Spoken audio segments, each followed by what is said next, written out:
오신 여러분 주의 이름으로 환영하고 오늘도 하나님의 큰 은혜가 있기를 주의 이름으로 축원합니다. 오늘 저는 왜 비교하면 안 되나요? 한번 따라 보실까요? 왜 비교하면 안 되나요?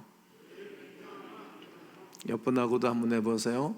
나하고 비교하지 마세요. 이렇게. 사람은 누구나 약점이 있습니다. 약점이 없는 사람이 한 사람도 없을 것이라 생각됩니다. 약점이 한둘이 아닐 수 있지만 공통적인 약점이 하나가 있습니다. 그것은 바로 비교입니다. 이것은 약점입니다. 우리는 대부분 다른 사람들이 어떻게 사는지 보면서 그들의 삶과 나의 삶을 끊임없이 비교하며 나의 정체성을 찾으려 합니다.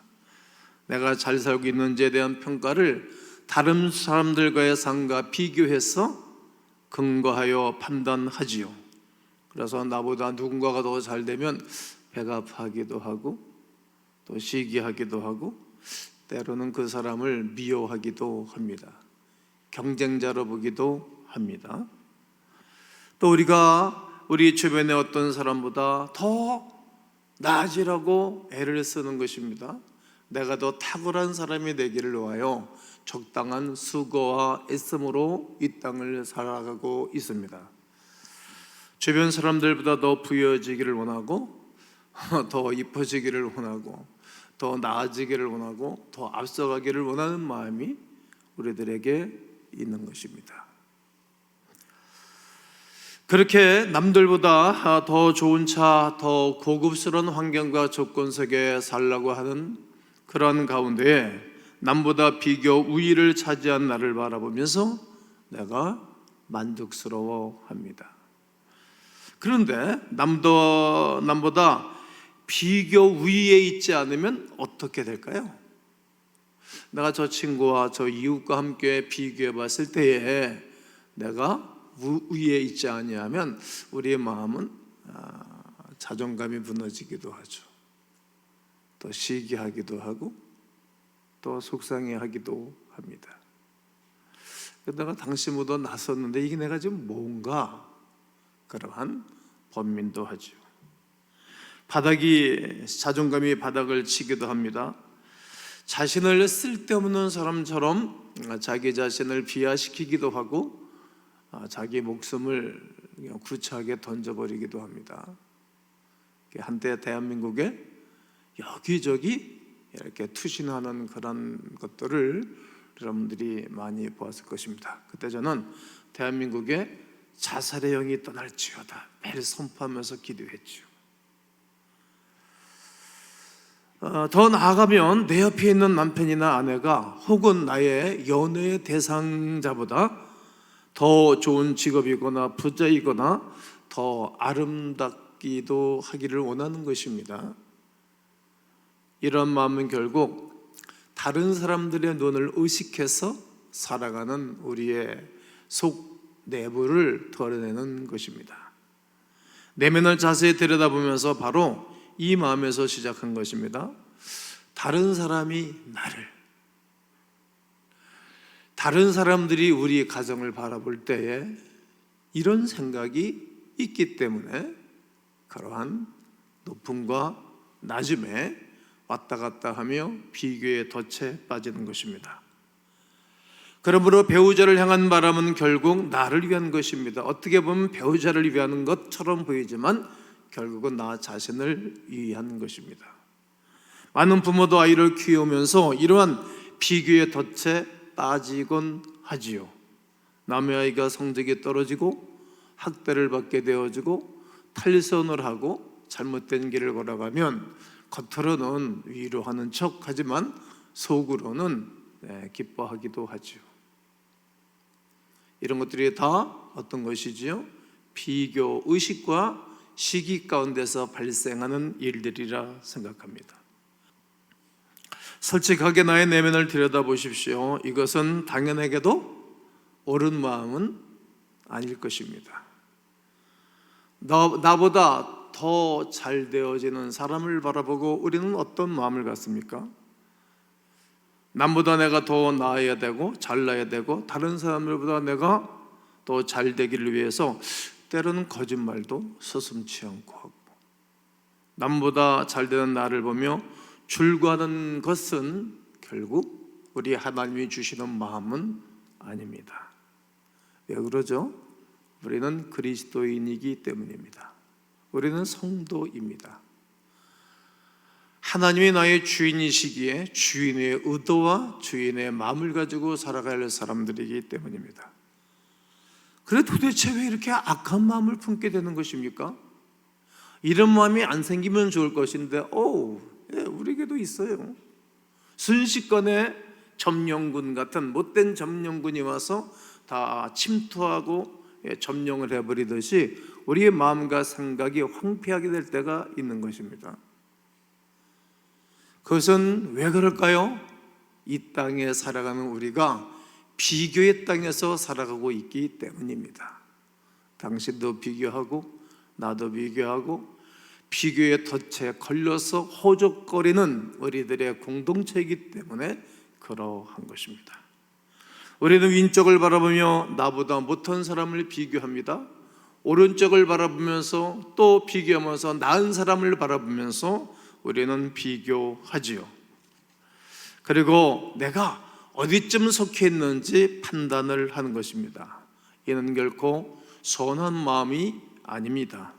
나보다 못한 사람을 바라보며 안심하고 나보다 더 잘난 사람을 바라보면서 내가 자존감이 망가지고 또 미워하기도 하고 시기도 하는 것 말입니다. 그런데 우리는 끊임없이 비교하면서 이 땅을 살아갑니다. 아마 지나간 한 주간도 그렇게 살다가 예배당에 온 분들도 있지 않을까 생각해 봅니다. 문제는 이런 비교가 더욱 지나칠 때까지 끝나지 않는다는 겁니다. 나는 더 부유해지고 싶어요가 다 가장 부유해지고 싶어요로 변하는 것입니다. 나는 가장 좋은 대학교에 가장 행복한 사람이, 가장 건강한 사람이 되고 싶어요로 변하는 것입니다. 끊임없이 자기 주의를 견주어 보면서 우리는 살아가고 있습니다. 그리고 자신이 괜찮게 살고 있는지도 판단하는 것입니다. 내가 누군지 알아? 내가 지금 어떻게 되어져 가고 있는지 알아? 그러다가 어떤 기회와 어떤 조건이 발생되면 사람들을 힘들게 하고 어렵게 하죠. 비교의식이라는 약점이 위험한 이유가 있습니다. 바로 우리에게 주어진 은혜를 잊어버리고 불행으로 우리를 자꾸만 이끌어 가려고 하는 속성입니다. 이런 비교는 아무런 유익이 없습니다. 결말도 궁극적인 만족도 없습니다. 비교는 매우 악하고 위험할 뿐입니다. 유대인이 예수님을 체포해서 빌라도에게로 예수님을 끌고 갔습니다. 아무리 살펴보고 아무리 연구를 하고 모든 내용을 바라봐도 예수님은 잘못이 없습니다. 그런데도 불구하고 그가 언도를 내렸습니다. 그런데 속성을 찾았지요. 서기관과 바리새인들이 자기보다 예수님을 비교해 보니까 예수님이 너무 훌륭한 거예요. 시기가 난 거예요. 백성들의 인기가 자기들에게 있지 않고 자기들은 권력과 기존 세력을 가지고 백성들을 대했는데 예수님은 어느 날 갈릴리 출신, 그리고 별 볼일 없는 분이 수없는 사람들이 그를 사랑하고 이게 가는 거예요. 그 비교의식 속에 시기가 난 거죠. 그러므로 그는 또 하나는 자기가 예수님에 대해서 무죄를 선포하게 되어지면 밀란이 무서울까 봐, 우리나라 정치사회도 밀란이 무서울까 봐 잘못인데 잘못을 언도한 사람들이 있잖아요. 헌법재판소, 야, 밥 먹고 살기 위해서 저 사람들은 사는구나. 그래서 우리가 실망하는 것 아니에요? 말도 제대로 못하지 않습니까? 유대인의 종교 지도자들은 예수님에 대하여 존경을 표현한 것이 아니라 질투한 것입니다. 그들은 수많은 백성이 예수님을 따르는 것을 바라보고 시기했지요. 기분 나쁘지 않았겠습니까? 여러분들을 쫓고 여러분들을 따르고 함께했던 친구가 갑자기 저쪽으로 가버리게 되면 여러분들은 어떤 마음이 드는 것입니까? 회사를 경영하는데 갑자기 자아충성스럽게 일하다가 봉급을 더 준다는 이유로, 또 어떤 저런 이유로 다른 회사로 좋은 사람이 가버리게 되어지면 얼마나 기분이 나쁘고, 상대 그 회사의 리더를 여러분들은 존경하고 축복할 마음이 있으십니까?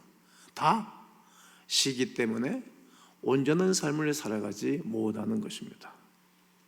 결국 그들의 마음속에 자리 잡은 시기와 질투는 점점 성장하고 커져서 의식을 강하게 불러일으키는 것입니다. 끝내 죄 없는 무고한 예수 그리스도를 십자가에 못 박아 죽게 하게 한 것입니다. 이것이 무엇을 의미합니까? 무엇을 말하는 것입니까? 우리가 남들과 비교하면 다른 사람들을 다치게 할 가능성이 매우 높습니다. 우리가 남들과 비교하면 다른 사람을 내지 않은, 다치게 할 가능성이 내 속에 꾹 자리 잡고 있는 것입니다. 그렇다면 비교의 덫에 걸리지 않을 수 있을까요? 반드시 길이 있을 것입니다. 이 사실을, 이 놀라운 일들을 다 경험하고 다 바라보고 고민하고 갈등했던 사람이 있습니다. 바로 이스라엘의 3대 왕이었던 솔로몬입니다. 야, 왜 사람들이 이렇게 시기할까? 그 왕으로 정치를 할 때에 또 이 신하들이 얼마나 시기했겠어요. 또 자기는 어린 시절, 솔로몬의 어머니가 누구죠, 여러분? 우리아의 바세바 아닙니까? 솔로몬의 형들이, 솔로몬의 그 배달한 형들이 솔로몬 얼마나 미웠겠어요. 시기를 보냈겠어요. 야, 얼마나 힘들었겠어요. 그 눈총. 어느 날 아버지 다윗이 야, 다들 모여라 그래가지고 쫙 형제들이 모이는데 그 큰형들이 솔로몬 보는 눈이 어땠을까요? 잘 나가는 배다른 동생이 이렇게 컨택돼가지고 왕의 자리에 올라가는 그 솔로몬을 바라보면서 여러분 시선은 어땠을까요? 힘들어. 이 시기에 덫에 걸려서 솔로몬은 고민도 많이 하고 아프고 힘들었던 거예요. 그리고 신하들을 보니까 시기에 덫에 걸려가지고 너무나 힘들게 하는 거예요. 도대체 고민하고 어떻게 된 일인가 고민하다가 이 본문을 딱 쓴 거예요. 전도서는 솔로몬이 나이가 먹어서 썼기 때문에 우리가 가치가 있고, 이 전도서는 인생의 공허함을 헛되고 모든 것이 헛되도다 이렇게 고백하면서 썼기 때문에 솔로몬은 늘 우리가 솔로몬이 쓴 전도서는 가끔 읽으면 인생의 교훈을 붙잡습니다. 솔로몬은 어떤 사람입니까? 우리가 평생을 살아도 할 수 없는 일을 이룬 사람입니다. 많은 부와 최고의 명예를 가졌습니다. 엄청난 부를 가졌습니다. 따라갈 수 없는 지혜를 가졌습니다. 그래서 그가 기록한 전도서는 놀라운 지혜로 가득 찼습니다. 엄청난 것으로 가득 찼습니다. 수많은 사람이 그를 찾아와 그의 지혜를 듣고 싶어 했습니다. 오늘 4절이 그 고백입니다. 한번 읽겠습니다. 시작. 내가 또 본 적 사람이 모든 수고와 모든 재주로 말미암아 이웃에게 이것도 어때요? 내가 또 본 적 사람들이 모든 수고, 여러분 모든 수고. 사람들은 계속 좌우를 둘러보면서 다른 사람들이 어디서 쇼핑을 하고 어디서 어떤 옷을 입고 무엇을 사는지, 어떤 차를 타는지, 어떻게 돈을 버는지, 얼마나 많은 부를 가지고 있는지, 얼마나 저 집에 자녀들이 잘 되고 있는지를 파악하는 것입니다. 솔로몬은 이런 삶을 어떻게 평가합니까? 이것도 헛되요 바람을 잡는 것과 같다. 헛되다는 거죠. 세상에 지나가는 바람을 붙잡을 수 있는 사람은 한 사람도 없을 것입니다. 즉 비교하는 삶은 우리를 만족할 수 없다는 말입니다. 오늘 6절에 두 손에 가득하고 수고하며 바람을 잡는 것보다 한 손에만 가득하고 평안함이 더 낫다. 솔로몬이 우리에게 어떻게 말하고 있습니까? 두 손에 무언가 가득 쥐고 결코 잡을 수 없는 것을 추구하고 살아가는 삶이 한 손에 쥘 만큼만 붙잡고 살아가는 것이 훨씬 낫다라고 말하는 것입니다. 남아있는 한 손은 누가 하나님께서 채우실 줄 수도 있고 하나님께서 가져갈 수도 있는 것입니다. 여러분 잘 살펴보시면 무언가는 다 주셨어요. 제가 32년 동안 우리 교회를 담임하는 동안에 저분에게는 저거를 주셨구나, 저분에게는 열정을 주셨구나, 저분에게는 지혜를 주셨구나, 저분에게는 이거를 주셨구나, 다 받으셨어요. 그거 안 받은 분이 한 분도 없어요. 그런데 한 손에 없는 것만 바라보고 불평하고 한 손에 없는 것만 바라보고 기가 죽는 거예요.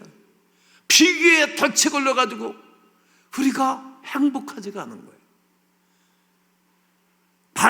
지나가는 바람을 잡을 수 없듯이 다 헛된 것인 줄을 알면서도 우리는 쏟고 있는 것입니다. 하지만 우리는 깨닫습니다. 양손에 가득할 정도로 주면서도 손이 하나만 더 있으면 어떨까? 또 한 손이 있었으면 좋겠다라고 생각하는 것입니다. 그러니까 내 마음속에 만족함이란 전혀 없는 것입니다. 만족이 없는 삶이 불행한 삶이 아닐까요? 감사가 없는 삶이 불행한 삶이 아닐까요? 이렇게 정리를 하면서 7절과 8절에 내가 또다시 해 아래에서 헛된 것을 보았다. 해 아래에서 모든 사람들이 살아가는 것을 헛된 것을 보았고 나도 헛된 것을 보았는데 이것이라는 거예요. 어떤 사람은 아들도 없고 형제도 없고 혼자 있으면 그 모든 수고에는 끝이 없도다. 아니 아들 없으니까 형제들 없으니까 수고가 안 해야 되는데 수고가 끝이 없다는 거예요. 또 비록 그의 눈은 부여를 족하게 여기지 아니하면서 이르길 내가 누구를 위하여는 이같이 수고하고 나를 위하여는 행복을 누리지 못하게 하는가 하여도 이것도 어때요? 불행한 노고다라고 말합니다. 아들도 없고 형제도 없는 남자가 있었습니다. 그는 철저히 혼자입니다. 열심히 일을 하지만 만족감이 없는 거예요. 뭔가는 많이 가졌지만 행복감이 없는 거예요. 뭔가는 이루었지만 이건 내가 왜 이렇게 사는 것조차도 알 수 없이 그냥 하루하루 그냥 노예처럼 일하고 살아가는 것입니다. 그나마 이렇게 말할 것입니다. 왜 나는 평생 바친 것을 누리지도 즐기지도 못할까? 도대체 내 안에 무엇이 나를 계속 노예처럼 일만 하게 하는 걸까? 결국은 나의 모든 수고는 누구를 위한 걸까? 고민을 한 거예요. 그에 대한 솔로몬의 결론이 무엇입니까? 이것도 헛되어 불행한 노고로다. 여러분 누구를 위해서 수고하고 살아갑니까? 특별히 한국의 아버지들, 한국의 어머니들은 자식이라면 자식이 1번이지 부모가 1번이 아니잖아요. 부모는 아주 등예로 밀려났고 자식을 위해서 우리가 얼마나 노력을 하고 얼마나 노력을 애를 쓰고 그래요. 만족감이 있습니까?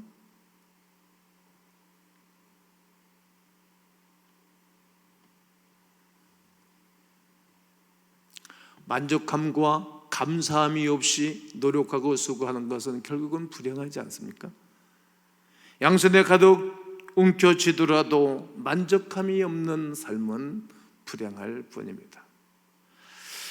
그들은 아이가 얼마나 성실한지, 성적은 얼마나 나왔는지, 아내가 얼마나 사랑스러운지, 자신이 얼마나 벌었는지 그것이 중요하게 여기지 않습니다. 그것은 기준은 오직 남에게 있고 남보다 더 많은 것이 있는 것입니다. 기준이 상대에게 있는 것입니다. 이런 비교를 통해 얻을 수 있는 것은 아무것도 없습니다. 중요한 것은 이것입니다. 누가 우리의 거울인가? 누가 우리의 거울인가? 뭘 보고 내가 살 것인가? 대상이 무엇일까? 여러분들의 거울의 대상은 누굽니까? 여러분 누구를 거울로 삼고 살아갑니까? 그리고 그 거울을 바라보면서 내가 괜찮게 살고 있는가를 확인하는 것입니다. 그래서 저는 이 질문을 여러분과 함께 나눠보고자 하는 것입니다. 솔로몬이 말한 것처럼 우리의 거울은 무엇일까? 여러분 누구를 보면서 내가 괜찮게 살고 있구나 이렇게 인생을 정리하며 살아가고 계신 것입니까? 솔로몬은 우리에게 이렇게 말하는 것입니다. 여러분이 계속해서 주위를 두리번거리면서 자신과 남을 비교한다면 평생 자신이 괜찮은 삶을 살고 있다는 생각을 못할 수도 있습니다. 당신의 기준이 무엇을 하든지 아이가 무엇을 이루든지 만족하지 못한 삶은 불행할 수밖에 없는 인생입니다 라고 정리를 딱 해주는 것입니다. 여러분 그래도 계속적으로 바람을 잡듯이 허공을 쳐다보고 붙잡고 사시렵니까? 오늘 우리에게 주신 말씀을 기억해 보십시오. 두 손 가득 쥐고 결코 얻을 수 없는 만족을 쫓느니 한 손에 잡은 것으로 만족하고 다른 한 손으로 주님이 채우시는 것을 경험하는 것이 낫다는 것을 말입니다. 이렇게 놓치고 계속해서 비교의 삶을 산다면 우리는 계속 바람을 잡으려는 어리석은 짓을 반복해야만 할 것입니다. 더 갖는 것, 더 성공하는 것, 더 누리는 것은 의미가 없습니다. 사랑하는 성도 여러분, 지금 한 손에 잡은 것으로 만족하시면 어떨까요? 그리고 다른 한 손에 마음껏 우리에게 다가오셔서 채우기도 하시고 가져가시기도 하시는 하나님의 섭리를 경험하십시오. 인생은 마지막 웃는 사람이 정말 웃는 사람이고 인생은 마지막 성공하는 사람이 웃는 사람이고 행복자라는 거예요. 결국 이 땅에서 우리에게 다 채울 수 없는 이 땅의 모든 것 언젠가 우리 주님 앞에 가게 되어지면 다 채워주실 것입니다. 그날 바라보고 믿음으로 비위에 덫에 걸리지 않고 자유 가운데 살아가는 광음이들 되시기를 예수님의 이름으로 축원합니다.